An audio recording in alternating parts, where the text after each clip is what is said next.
Welcome to ConTECHtual. Today we're going to talk about some cool alternative uses of technology, but first, I think Andrew has something exciting. We're shooting the entire episode via drone. Set it up, set it up, set it up!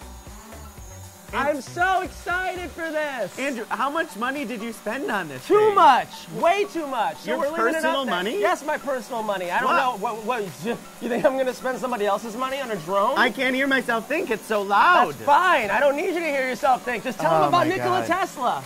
So everyone's favorite mad scientist, Nikola Tesla.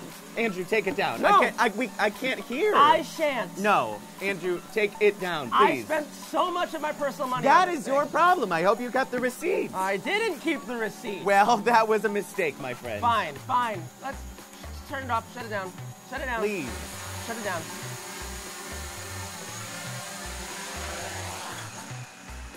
You happy? Yes, I can hear myself think now. Oh, good. That makes one of us. Everyone's favorite mad scientist, Nikola Tesla, invented the remote-controlled boat in 1898. But one of the first mass-produced unmanned aerial drones was the radio plane. It was a small, remote-controlled plane mass-produced for the Army in World War II by this actor, Reginald Denny.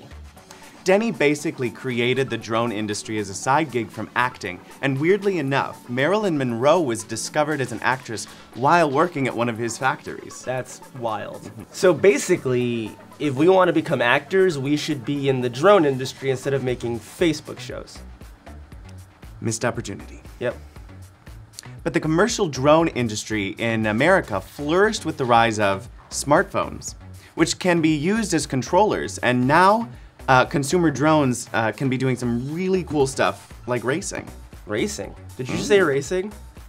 Wait, are we gonna go see some drones that race? I think we're gonna see a lot of drones that race.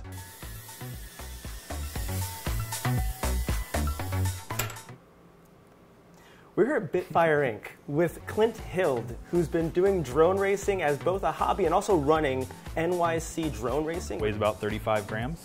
You can chase a kid with these, you can chase pets, fly outside, you know, whatever, and fly indoors. And they're just, the shrouded covers make it very safe for indoors, around people, and it's just a lot of fun. Every event that I've done, the most successful ones have at least 10, 15 pilots. Besides all the technical things you have to deal with, there's the issue of customizing these things. If you build one that's flown by one pilot, another pilot could have one that looks almost exactly the same, so when they're flying through the air, how do you know who's who? You're in the car and you're driving the car. When you put on the goggles and you turn everything on, you're sitting inside this. You become this size.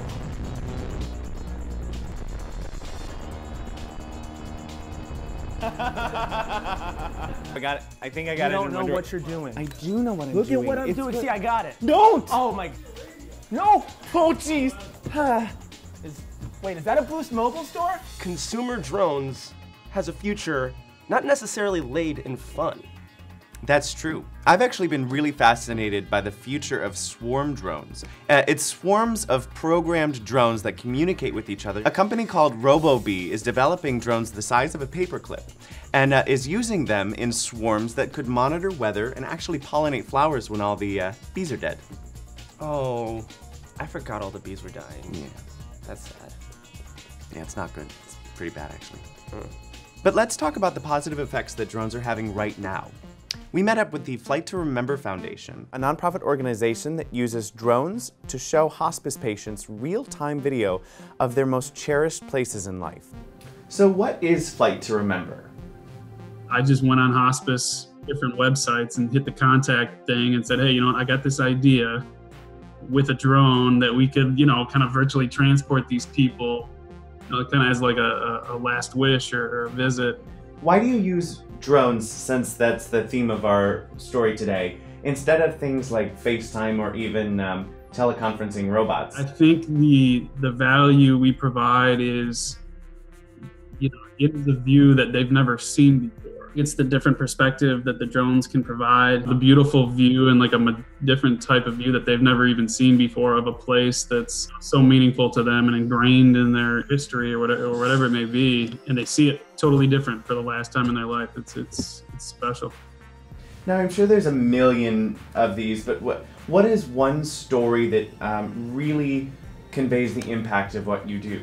A gentleman he was older, he had Alzheimer's and couldn't remember, the last 20 years of his life. They talked to him and he worked at a chemical plant on the shores of Lake Erie here in Cleveland. And he worked there for like 30 years, his whole career.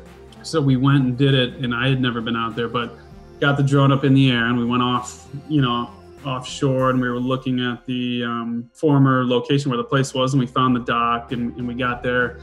And his daughters told me he started talking about things that he hadn't talked about in like 25 years, and they got to see their dad again. Selfishly, it's one of the most rewarding things, I've done.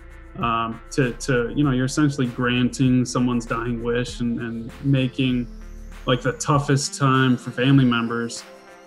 Months later, I'll get emails from these people and say, we don't remember the days of, not sure of what's going to happen and if, mom or dad's going to make it. We had this great, experience, and that's what we remember, and they take it with them. So, just trying to encourage people to get involved and reach out to us. And, I think we can do a lot of good with this program. To find out more about the Flight to Remember Foundation or to learn how you can be a volunteer drone operator, you can check out the link that we've pinned in the comments below.